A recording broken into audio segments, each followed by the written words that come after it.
Bien-aimés dans le Seigneur, bonjour. Bénissons l'Éternel, le Dieu de toute puissance, le Dieu d'Israël, le Dieu de tous les jours, le Dieu de bénédiction. Son nom, c'est Yahweh, le Dieu de Jésus-Christ, le Dieu créateur, lent la colère prompte à écouter. Frères et sœurs, nous bénissons ces noms-là parce qu'il nous a fait grâce de venir au-devant de son peuple. Alors avant de faire un pas pour notre exhortation de ce jour, nous nous laissons entre les mains du Seigneur. Prions le Seigneur. Dieu de bénédiction, seul ton nom soit élevé. Dieu de bénédiction, que seul ton nom soit loué à jamais. Nous voici au-devant de toi pour écouter ta parole. Révèle-nous la profondeur de cette parole. Aide-nous à comprendre, à saisir et obéir à cette parole. Nous voulons être tes enfants jamais. Au nom de Jésus-Christ, Père, nous te glorifions. Nous disons Amen. Bien-aimés dans le Seigneur, Shalom, comme je vous ai toujours salué. Nous bénissons l'Éternel, notre Dieu. Avant de commencer, avant de parler aujourd'hui, je vais ouvrir une petite parenthèse, donc avant l'exhortation. Je suis d'abord le frère Bifoulou du ministère de l'Armée Bleue. C'est autour de l'Armée Bleue que je vais ouvrir la parenthèse. Quand les gens m'entendent parler de l'Armée Bleue, plusieurs se posent la question. C'est quoi encore l'Armée Bleue? C'est une armée, secte, une église, un ministère, beaucoup de questions. Et la question assurément est arrivée à mes oreilles. Que Dieu soit loué pour cela. Ça fait, je crois, 22 ans. Je priais Dieu. Dans la vérité, j'ai demandé à Dieu ce que j'étais au-devant de lui, ce que je devais faire. Alors un jour, la nuit, j'ai fait un rêve, une voix qui me dit, tu as Bifalo, tu es de l'Armée Bleue. Alors je sursaute, je dis, l'Armée Bleue, j'ai écrit l'Armée Bleue, j'étais de l'Armée Bleue, mais qu'est-ce que ça signifie? J'ai cherché pendant plusieurs jours, semaines, mois, pourquoi pas les années, afin un jour Dieu me révèle. Dans le livre des révélations, Dieu ouvre mes yeux, je vois, là où on parle les anges, l'armée d'anges, l'armée angélique qui descend. Il y avait ceux qui étaient en rouge, en jaune, et d'autres en bleu, pour la parole de Dieu. Et moi, j'étais dans le groupe de ceux qui étaient en bleu. C'était une armée de l'Éternel, pas pour tuer les frères et sœurs. C'est une armée car tous ceux qui sont en Dieu, nous formons une armée. Notre commandant est Jésus-Christ. J'ai resté et je compris. La Bible nous dit que nous sommes mis à côté et nos mains sont préparées au combat. Nous sommes les soldats de l'Éternel. Et depuis ce jour-là, j'ai béni l'Éternel parce qu'il m'a dit que j'étais dans son armée. Je ferme la parenthèse. C'est pour cela, je dis toujours, je suis du ministère de l'Armée Bleue. Alors, je suis votre frère Bifalo Bifoulou. Aujourd'hui, par la grâce de Dieu, nous avons 3 textes avec notre intitulé L'improductif condamné. Alors, l'improductif condamné, comme j'ai dit, nous avons 3 textes. Le premier texte, c'est dans Matthieu 21.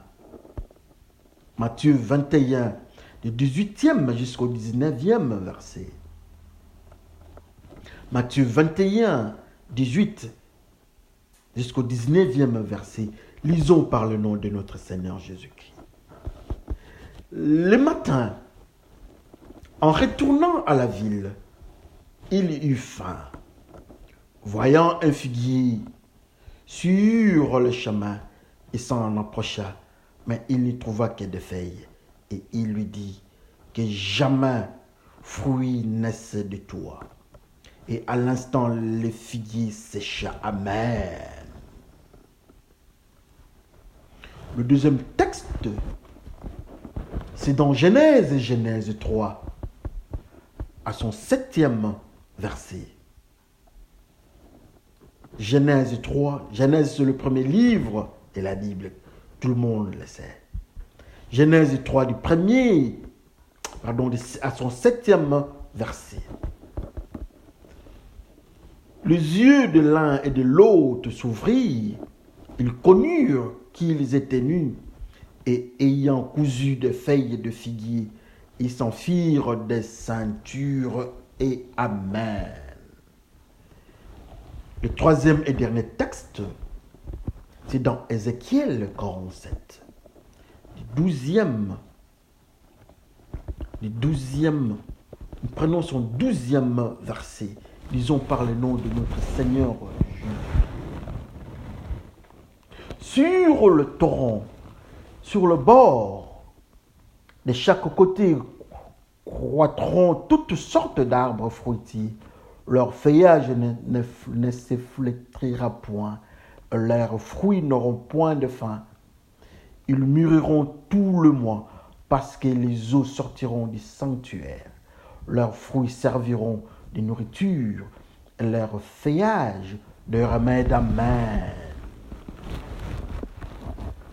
Ce sont les 3 textes que nous avons aujourd'hui.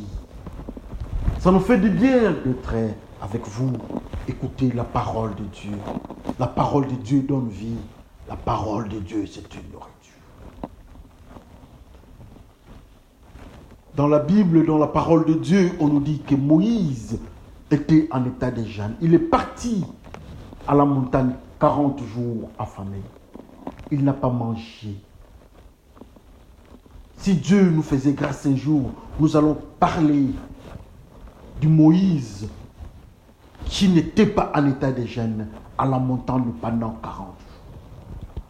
Moïse a refusé peut-être. Il n'a pas pris la nourriture humaine, la nourriture matérielle comme nous avons toujours eu l'habitude de consommer.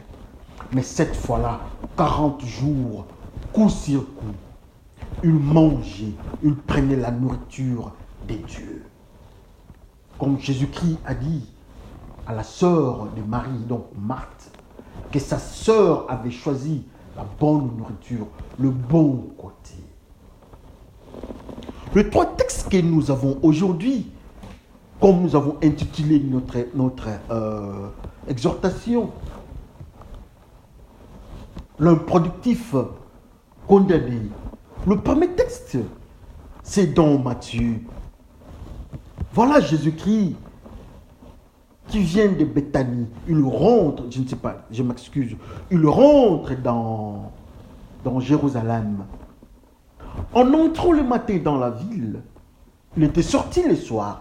Le matin, il est rentré dans la ville. Il a eu faim et en face de lui, il trouve le figuier. Il fixe le regard sur le figuier. À Jérusalem, il fixe le regard sur le figuier. Il constata qu'il n'y avait que des feuilles. Il n'y avait que des feuilles et l'arbre dont le tronc, le branche, mais quelque chose manquait, le fruit. Et Jésus-Christ a maudit l'arbre. Et l'arbre se sécha au même moment. C'est ce que la Bible nous dit. Et vous connaissez la suite. La Bible nous parle encore d'Ézéchiel. C'est une vision. Quand vous lisez Ézéchiel 47, vous allez comprendre l'histoire. C'est l'eau qui vient du temple, qui vient de la maison. C'est l'eau vive qui entre dans la mer salie. Et la Bible nous dit qu'au bord de la rivière ou bien du torrent, il y avait des arbres qui avaient poussé. Et ces arbres-là étaient caractérisés de fruits et des feuilles. Le fruit, c'était le 12 mois de production ou encore une production continue ou éternelle. Et les feuilles de ces arbres-là devaient être utilisées comme étant le remède. Amen. Nous avons encore le troisième texte dans le livre des Révélations. C'est quand Adam et Ève avaient péché, ils se sont rendus compte qu'ils étaient nus. Sous le guide, l'impulsion du diable, ils sautent. Ils doivent se couvrir et ils partent négocier avec les figuiers. Ils prennent le feuille de figuier, couvrir l'air des figuiers. Ce sont les trois textes que nous avons eu à lire. Ce sont les trois textes que nous allons tourner autour. Dieu est intéressant. Dieu est le Père. Dieu est le Créateur. Dieu nous enseigne. Il nous révèle sa parole. Jésus-Christ est notre Maître. Jésus-Christ est notre protecteur. Jésus-Christ est le centre de notre épanouissement spirituel, de notre épanouissement physique. Mais il nous parle, il nous enseigne, il nous approche par le Saint-Esprit. Malheureusement, des fois, nous voulons entendre nos sentiments et émotions. Nous voulons entendre nos religions. Nous voulons entendre nos cultures. Nous voulons entendre nos sociétés. Nous voulons entendre ce que nous voulons entendre. Même quand nous entendons la parole de Dieu, nous entendons selon nos sentiments. On arrive même à tordre la parole. Jésus-Christ à Jérusalem. Jésus-Christ en train de marcher le grand matin, il trouve le figuier. Jésus-Christ dans le jardin d'Éden, on ne l'appelle pas Jésus-Christ, on l'appelle le fruit de vie, l'arbre de vie. Et dans ces jardins, il y avait les figuiers. L'homme pêche. Jésus-Christ, la gloire de Dieu, quitte l'homme. Jésus qui quitte l'homme, l'homme est devenu impur. Jésus qui est pur, qui est la protection de l'homme pur, ne pouvait plus rester dans Adam et Ève. Jésus qui est parti. Hélas, quelle surprise! L'homme choisit les figuiers, les feuilles des figuiers pour remplacer Jésus-Christ au jardin d'Éden. C'est une humiliation. C'est une injure. Une créature. Dieu créa. Dieu dit à la terre de donner. Et voilà, le végétaux, le plantes sont sortis, y compris les figuiers. Mais par quelle surprise! Par quel mécanisme le figuier, l'arbre, une créature, prendre la gloire de Dieu, remplacer la gloire de Dieu. Il prend cet arbre-là, prendre la place de Dieu, en connivence avec le diable, en connivence avec le cœur de l'homme. C'est le figuier, ce sont les faits des figuiers qui prennent la place de Jésus-Christ dans la vie de l'homme. L'homme est dans le péché, il a les répulsions, l'homme est dans la folie de son cœur. Le cœur de l'homme devient une pierre. Il y a des cris dans le jardin d'Éden. L'homme a péché, il a des cris, les anges en désolation. Dieu est en désolation. Il y a eu des fracas, je ne sais pas de quelle forme. Jésus-Christ quitte et voilà les figuiers, les feuilles des figuiers prennent la place de Jésus-Christ dans la vie de l'homme. Quel malheur!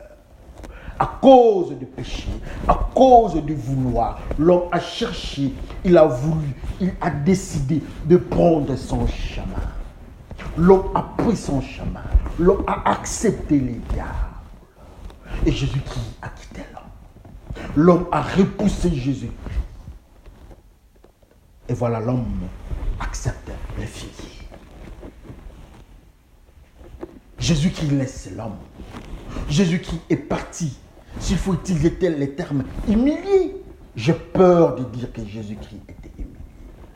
Jésus-Christ est Dieu. Jésus-Christ est le Fils de Dieu. Jésus-Christ est la gloire de Dieu. Jésus-Christ ne peut jamais être humilié. Mais Jésus-Christ laisse l'homme. Quelle gloire pour les figuiers. Quelle gloire pour le fait des figuiers. De prendre la place de Dieu. De prendre la place du Créateur dans la vie des humains. Mais Jésus-Christ, avec amour, Jésus-Christ cherche comment récupérer l'homme. Alléluia. L'homme est parti. Dieu dit non, comme l'homme a péché, l'homme doit sortir du jardin. C'est ce qui était fait. Mais Jésus-Christ cherche comment retrouver l'homme, comment récupérer l'homme. Quand vous regardez dans le principe de la parole de Dieu, le jardin d'Éden, Jérusalem spirituel, quand vous regardez, vous comprendrez que c'est la même réalité. La Bible nous dit que dans Jérusalem, quand vous regardez dans la parole de Dieu, on nous dit que au milieu de Jérusalem, je crois que c'est dans les livres des Révélations, au milieu de la ville, il y a l'arbre du fruit des vies. Or, l'arbre de vie était resté dans le jardin d'Éden. Donc, Jérusalem spirituel est assurément les jardins d'Éden. Alléluia. Mais Jésus-Christ vient à Jérusalem. Il arrive à Jérusalem, il trouve un phénomène. Il se promène avec les disciples. Il trouve cet arbre. Cet arbre qui s'appelle le figuier. Parmi les habitants de Jérusalem. Et malheureusement, il constate que cet arbre était improductif. Il pose la question, il regarde, il constate. Mais où sont tes fruits? Il dit que non, je n'ai pas de fruits. Jérusalem, dans la maison de Dieu. Comment tu ne peux pas avoir du fruit dans la maison de Dieu? Or, Dieu lui-même dit, mes enfants, vous allez les reconnaître par là. Mais comment est-ce que toi, figuier, tu peux être à Jérusalem, dans la maison de Dieu, mais tu es improductif? Comme conséquence, je te condamne. Il maudit l'arbre. Il le maudit.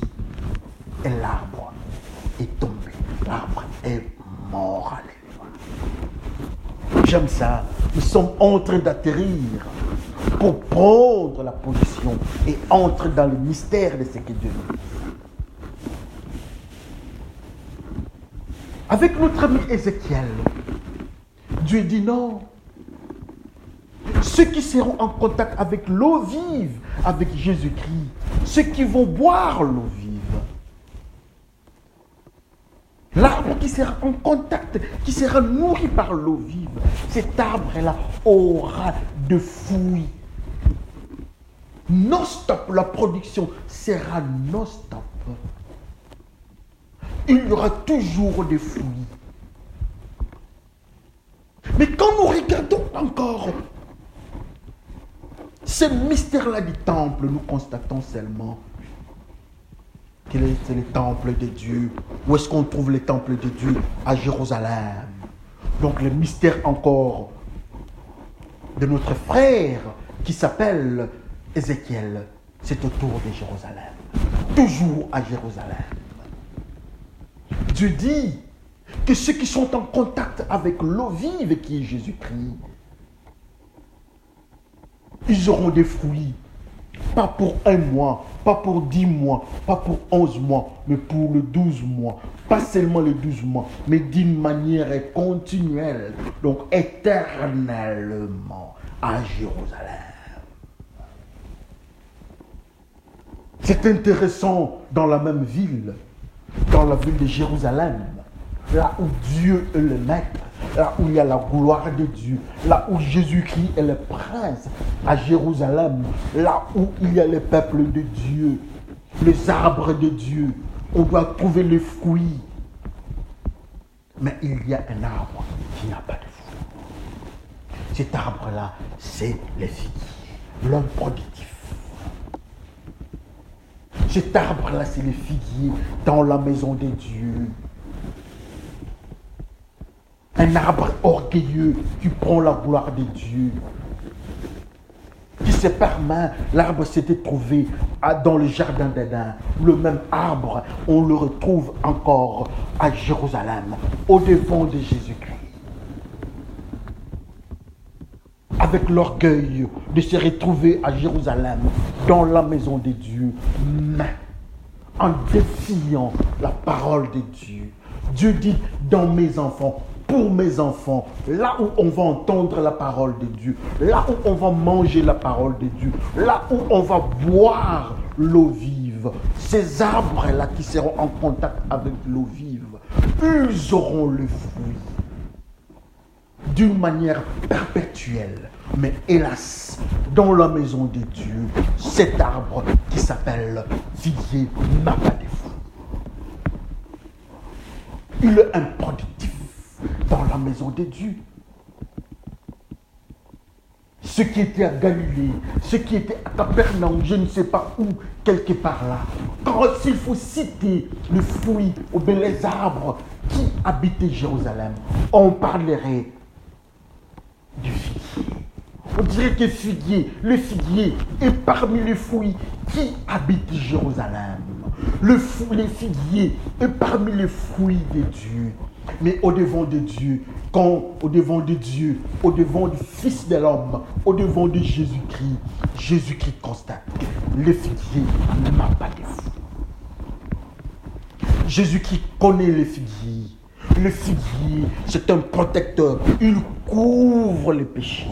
Le péché d'Adam et Ève. Il couvre ceux qui sont dans les impuretés. Et voilà encore, il n'a pas de fruits dignes des enfants de Dieu. Il n'a pas de fruits dignes de la repentance au devant de Jésus-Christ à Jérusalem. Combien aujourd'hui nous avons des figuiers dans la maison de Dieu? Combien aujourd'hui nous avons des figuiers qui font le travail, qui prennent la gloire de Dieu. Ils se comportent en Jésus-Christ. Ils se comportent en la parole de Dieu. Ils donnent les ordres, pas selon la parole de Dieu, mais selon leur vouloir. Ils prennent la gloire de Dieu, comme ça s'est passé avec Adam et Ève dans le jardin d'Éden. Au lieu de suivre la parole de Dieu, obéir aux préceptes et aux règles et aux commandements de Dieu. Mais il y a beaucoup d'églises qui se retrouvent dans le principe de figuier. Les églises donnent leurs préceptes, donnent leurs lois, leurs règles aux enfants de Dieu. Comme conséquence, on laisse ce qui est de Dieu. On oublie Jésus-Christ. On suit la religion. On suit les églises. On suit les pasteurs. On suit d'autres tendances. Il y a des uniformes. Il y a des petites bouteilles dans la maison de Dieu. Pour la simple raison que Dieu est parti. Je m'excuse. Je m'excuse. Pour la simple raison que les enfants de Dieu se sont séparés avec Dieu. Ils ont suivi le mystère que nous appelons figuier. Ils ont suivi la volonté du diable. Ils ont suivi la volonté du cœur de Pierre. Ils ont suivi ce que Dieu ne veut pas. À la suite, ils quittent le jardin d'Éden. À la suite, Dieu ne veut plus les voir. Et à la fin, le jardin d'Éden est bloqué. À la fin, nous sommes appelés enfants du diable. Mais quand d'autres personnes regardent, on constate que Adam et Ève sont toujours dans le jardin d'Éden. Mais avec l'effet de figuier, quand on nous regarde nous autres, on constate que nous sommes dans l'église de Dieu. On nous appelle enfants de Dieu. On nous appelle serviteurs de Dieu. Dans la maison de Dieu, avec la Bible. Bravo. Mais au devant de Dieu, nous sommes avec l'effet de figuier. Nous avons l'effet de figuier au devant de Dieu. Il y a autre chose qui a pris la gloire de Dieu. Nous sommes dans le principe de la gloire de l'Église au lieu d'être dans le principe de la gloire de Dieu. Nous sommes du côté du figuier. Nous avons laissé Jésus-Christ et Jésus-Christ nous a laissé. Quel malheur! Oh, l'improductif condamné. Comme conséquence, on nous chasse. Avec le principe de figuier, on nous chasse. Nous devons quitter la présence de Dieu. Pour la simple raison que nous avons douté à ce que Dieu nous avait dit. Pour la simple raison, nous avons refusé la volonté de Dieu. Pour la simple raison, nous sommes en train de faire Dieu notre Père. La parole de Dieu, nous voulons rendre ça moderne, selon nos vouloirs, sentiments et émotions. Sans savoir que nous sommes dans le principe du figuier. Nous sommes dans le jardin d'Éden, oui, mais sans la protection de Dieu. Nous nous sommes retrouvés nus. Nous n'avons plus Jésus-Christ. Mais nous sommes contents d'être dans le jardin d'Éden avec les filles, avec les feuilles des filles. Et Jésus-Christ n'est plus avec nous. Quel malheur! Qu'est-ce qui se passe dans nos vies pour que Jésus-Christ nous laisse? Pour quelle raison nous refusons la parole de Dieu? Les uns vont nous dire, en Afrique, on va nous dire, peut-être il y a la désertification, il y a des guerres, il y a la souffrance et la famine, et d'autres formes de menaces ou d'oppression, la guerre. Ceux qui se trouvent au Moyen-Orient, ils vont vous dire qu'il y a la pression de la guerre, il y a la pression de l'islam et autres formes de menaces sur cette terre. Quand vous venez en Europe, on va nous dire que nous avons tout, nous avons la science, nous mangeons bien. Est-ce que nous avons encore besoin de Dieu? Est-ce que Dieu existe? Si nous avons besoin de l'argent, nous partons à la banque. C'est ça notre Dieu. Quand nous partons dans d'autres coins, chacun a un problème. Chacun présente des alibis. Mais au-devant de Dieu, ce ne sont que des faits de figuier. L'homme se couvre, l'homme utilise quel malheur. Au-devant de Dieu, l'homme s'est rebellé. Je m'excuse. Au-devant de Dieu, nous avons choisi un mauvais chemin, le chemin de la mort. Au-devant de Dieu, nous prions, c'est pour donner les explications. Nos prières sont devenues des prières impures. Nos prières sont devenues une abomination au-devant de Dieu. Chacun a une explication au-devant de Dieu. Quand les anges, peut-être, Quand les autres nous voient dans des visions, on nous voit que nous sommes en train de causer avec Dieu. Mais dans cette causerie-là, nous sommes en train de donner les explications à Dieu. Nous avons fait ça parce qu'il y a eu ça. Nous n'avons pas fait ce que tu nous as demandé parce que nous avions faim. On présente les alibis au devant de Dieu. Nous trouvons que tu es devenu ancien. Tu dois être moderne, Dieu. Nous trouvons que ce n'est plus le moment de suivre Dieu. C'est le moment, c'est le principe d'ordinateur. C'est la science maintenant, c'est la technologie de pointe. Ce n'est plus Dieu. L'homme présente des alibis pour rejeter Dieu. L'homme porte l'ordinateur. L'homme porte la technologie. L'homme croit à la technologie. Il repousse Dieu. Il repousse la crainte de Dieu. L'homme repousse la pureté. Il repousse Jésus-Christ. L'homme est très loin de Jésus-Christ. Comme conséquence, le fait des figuiers prennent place dans la vie de l'homme, dans la vie de l'Église. Mais le Dieu de toute puissance, le Dieu de toute grandeur, qui vient à Jérusalem, il entre dans sa ville, qui est Jérusalem, qui est la capitale de la puissance de Dieu, là où le Saint-Esprit est descendu, là où les enfants de Dieu doivent rester. Ne sortez pas de Jérusalem, vous qui êtes mes disciples. Mais quand on entre à Jérusalem, on trouve la feuille ou bien le figuier avec sa feuille. Le figuier dans la maison de Dieu. On trouve le figuier en bonne santé. Je m'excuse. On trouve le figuier en train de prendre position à Jérusalem. À Jérusalem, nous avons Barabbas qui a le feuille de figuier. À Jérusalem, nous avons des pharisiens qui ont des feuilles de figuier. À Jérusalem, nous avons l'armée romaine avec des feuilles de figuier. À Jérusalem, nous avons Judas avec les feuilles de figuier. À Jérusalem, nous avons des Sadducéens avec des feuilles de figuier. À Jérusalem, nous avons les gens dans le temple de Dieu avec les feuilles de figuier. Oh Jérusalem, la zone de la pureté. Mais il y a des feuilles de figuier qui font rage. Tout le monde constate que c'est la ville de Dieu.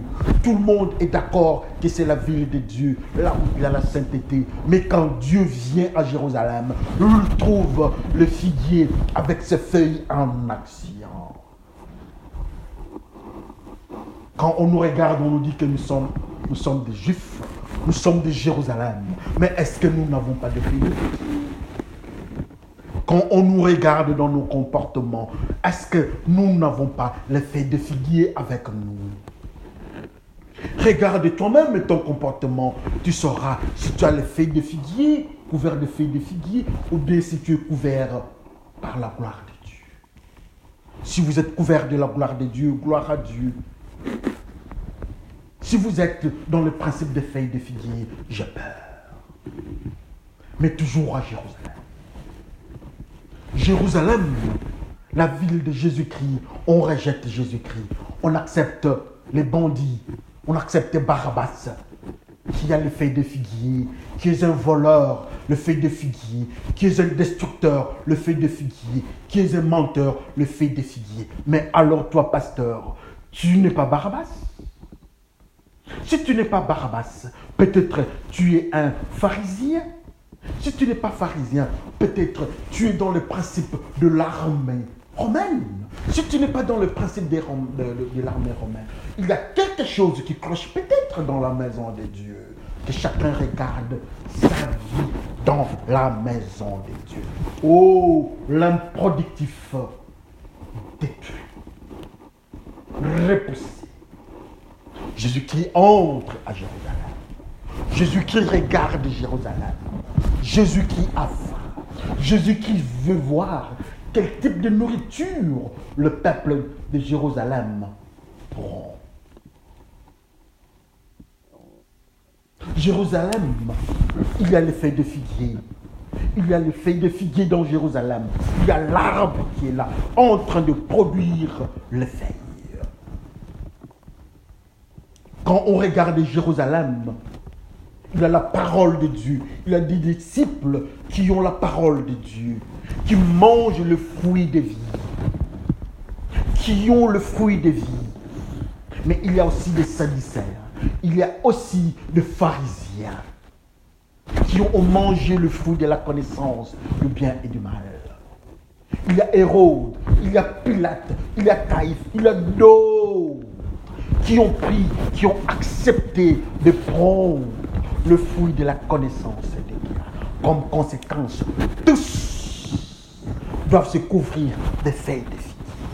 Mais voilà notre Seigneur, Jésus-Christ qui est l'amour de Dieu.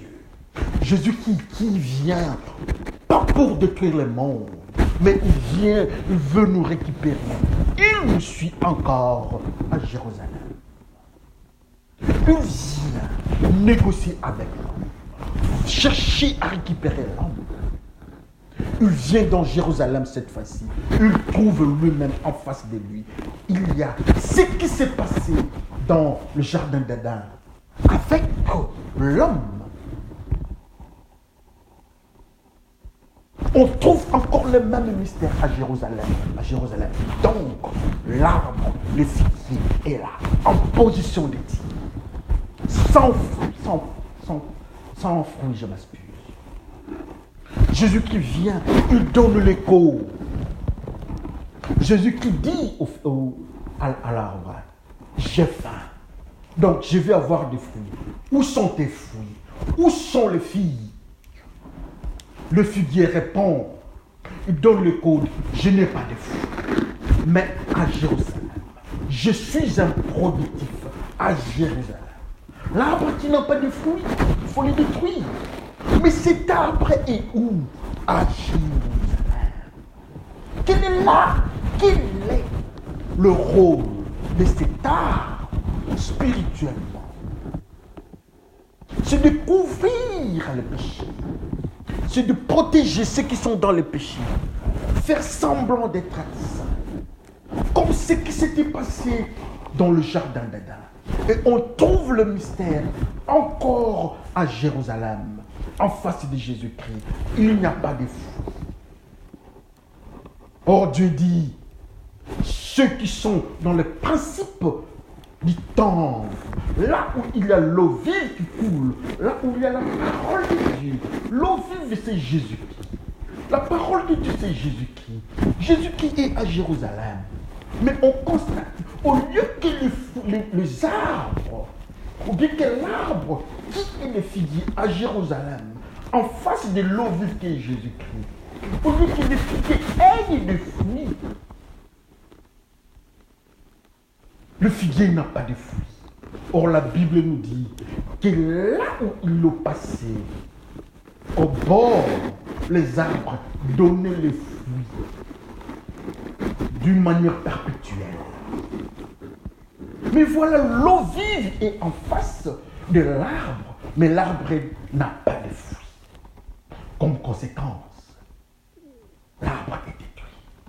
En conclusion, cet arbre ne vient pas de Dieu. Cet arbre n'est pas l'arbre de Dieu. Et Jésus-Christ détruit ça. Jésus-Christ a détruit le figuier. Le figuier représente ceux qui sont dans le péché dans la maison de Dieu. Le figuier représente la force du mal dans la maison de Dieu. Les impuretés qui couvrent le péché dans la maison de Dieu. Toutes les techniques qui couvrent le péché dans la maison de Dieu. Les uns viennent avec des flacons d'huile dans la maison de Dieu. Ça, ce sont des faits de figuier. Et Jésus-Christ repousse ça. Jésus-Christ met ça hors état de nuit. Ceux qui viennent avec de parler en langue, en mensonge, ça, ce sont des faits de figuier. Ceux qui viennent avec de miracles, je ne sais quelle forme de miracle, ça, ce sont des faits de figuier dans la maison de Dieu, dans la puissance de Dieu, à Jérusalem. Mais Jésus qui nettoie. Combien aujourd'hui, Combien aujourd'hui l'Église est en train de souffrir. L'Église est infiltrée. L'Église est dans la difficulté. L'Église ne peut plus se mettre debout.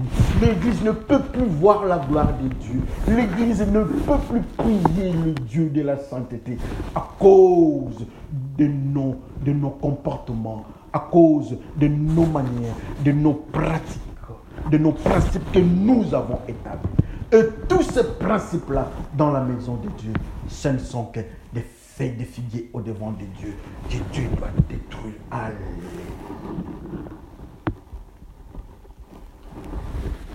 L'arbre est détruit. L'arbre ne peut plus habiter Jérusalem. Le figuier n'a pas de place à Jérusalem.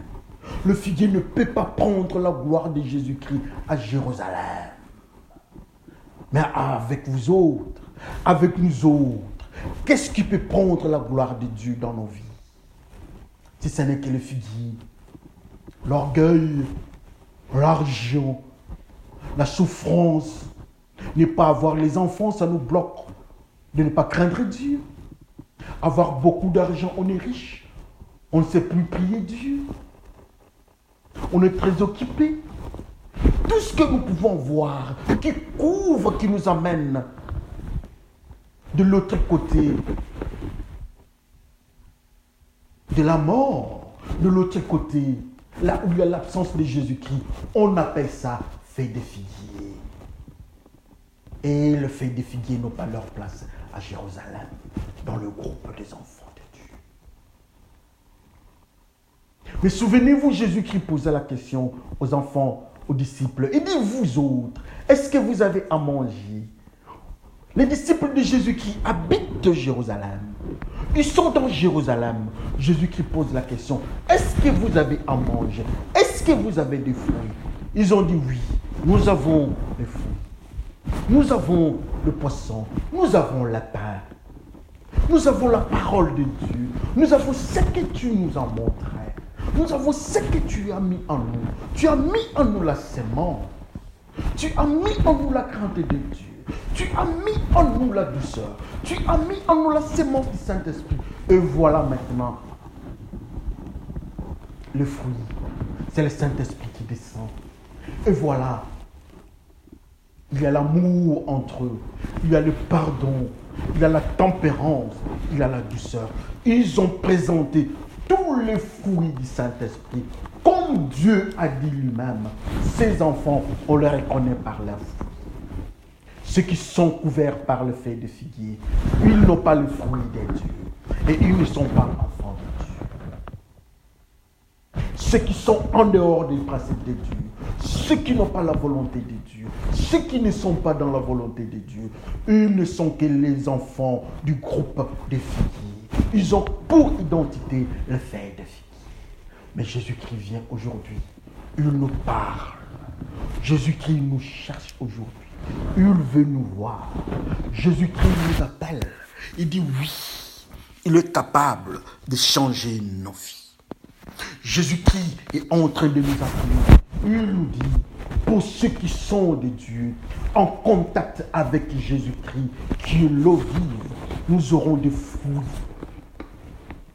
Pas pour 10 mois, pas pour 11 mois, pas pour 11 mois et 29 jours, mais ça sera pour 12 mois, ça sera d'une manière perpétuelle dans nos vies. Nous aurons le fruit digne de la repentance. Nous allons naître de nouveau. On va nous appeler enfants de Dieu. Nous allons rester au jardin d'Éden. Nous allons rester avec Jésus-Christ dans Jérusalem nouvelle. Nous serons appelés le peuple de Dieu. Mais à une condition, nous devons laisser le fait de Dieu. Je suis malheureux de fois quand on me demande de parler pendant 15 minutes. Mais comment pourrais-je parler pendant 15 minutes si Dieu me demande, Dieu met quelque chose dans mon cœur qui doit prendre 30, 40 minutes? Comment pourrais-je parler pendant 40 minutes si Dieu parlait au travers de moi pendant 15 minutes? Frères et sœurs du Congo, je sais qu'il y a un problème, il y a une circonstance qui dérange des fois. Vous ne pouvez pas rester longtemps connecté à l'Internet, ça je sais. Mais je ne peux pas limiter Dieu à cause des circonstances de nos vies. Sinon, moi-même, je serais couvert de feuilles de figuier. Nous prions pour ce peuple-là de Congo. Que le Seigneur entre dans ces pays-là. Que le Seigneur touche ces pays-là. Que le Seigneur change ces pays-là. Qu'on trouve la crainte de Dieu et la main de Dieu.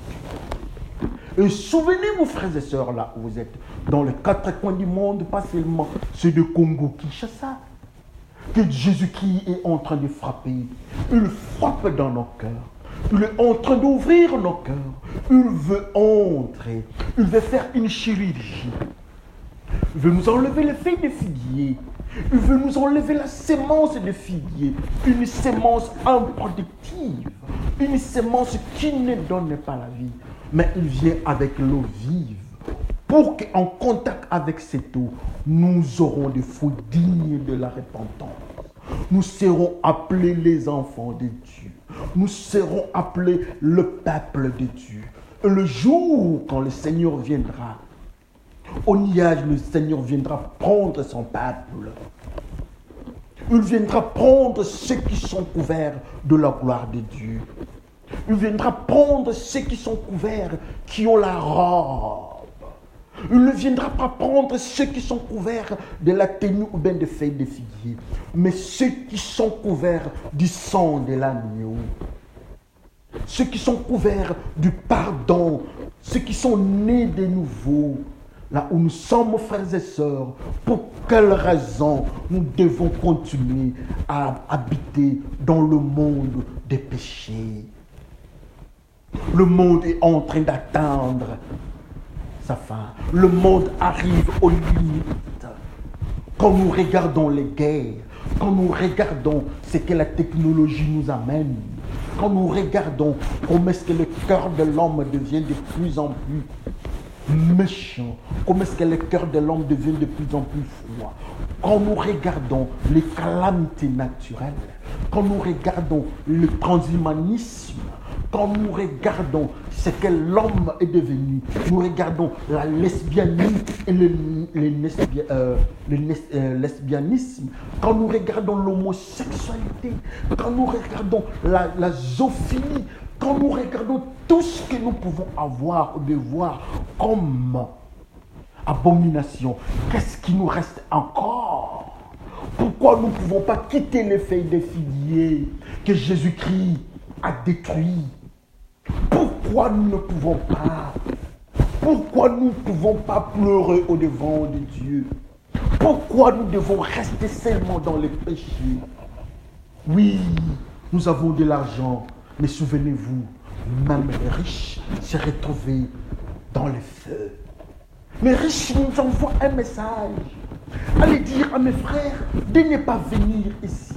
Il ne faut pas aller là-bas. Ceux qui vont là-bas, ce sont ceux-là qui sont couverts, qui ont les feuilles de figuier, qui ont refusé, qui ont mangé le fruit de la connaissance du bien et du mal. Mais Jésus-Christ frappe dans nos cœurs. Jésus-Christ nous appelle. Jésus-Christ nous aime. Jésus-Christ ouvre la porte. Il y a une occasion pour que nous soyons encore appelés enfants de Dieu. Jésus-Christ est venu chercher les malades. Jésus-Christ est venu pour la guérison de nos âmes. Il est venu pour que nous soyons appelés enfants de Dieu.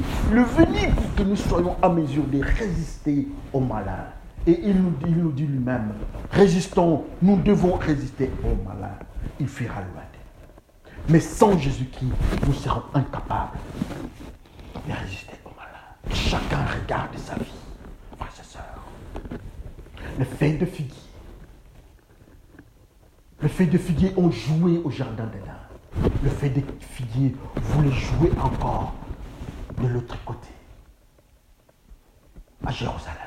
Et Jésus-Christ n'a pas permis. C'est une occasion pour nous d'accepter seulement d'être couverts encore et encore du Saint-Esprit. Ceux qui avaient accepté Jésus-Christ, qui se sont mis à côté, ceux-là se sont retrouvés encore. Le feu est descendu sur eux. Ils étaient couverts par le Saint-Esprit. Mais les tribus, les langues et d'autres peuples le voyaient. Ils ne pouvaient pas voir la gloire. Ils ne pouvaient pas expérimenter la gloire de Dieu pour la simple raison qu'ils étaient couverts de feuilles de figuier. Toujours à Jérusalem. Jérusalem est là. Le peuple de Dieu est à Jérusalem. Mais souvenez-vous, de l'autre côté, toujours à Jérusalem, il y a les figuiers en train de faire le travail. Mais ceux qui sont avec Jésus-Christ, Jésus-Christ détruit les feuilles de figuier dans nos vies. Et il nous couvre, il nous recouvre et encore du feu du Saint-Esprit, comme le jour de Pentecôte. Oh, le jour de Pentecôte. Le jour de Pentecôte, c'est la récupération des enfants de Dieu. Le jour de Pentecôte, c'est la marque. Ça marque la présence du Saint-Esprit. Le jour de Pentecôte, c'est aujourd'hui pour toi. C'est aujourd'hui pour toi. Que le Seigneur bénisse son peuple. Je vous remercie et à la prochaine. Prions d'abord le Seigneur. Le Dieu merveilleux, le Dieu glorieux. Nous avons besoin de toi. Seigneur, dans des églises, dans des communautés, dans nos maisons, dans nos éducations, nous nous sommes rendus compte que nous sommes couverts de feuilles de figuier. Mais au-devant de toi, Jésus-Christ, le feuille de figuier n'avait pas de place. Le figuier n'a pas de fruits.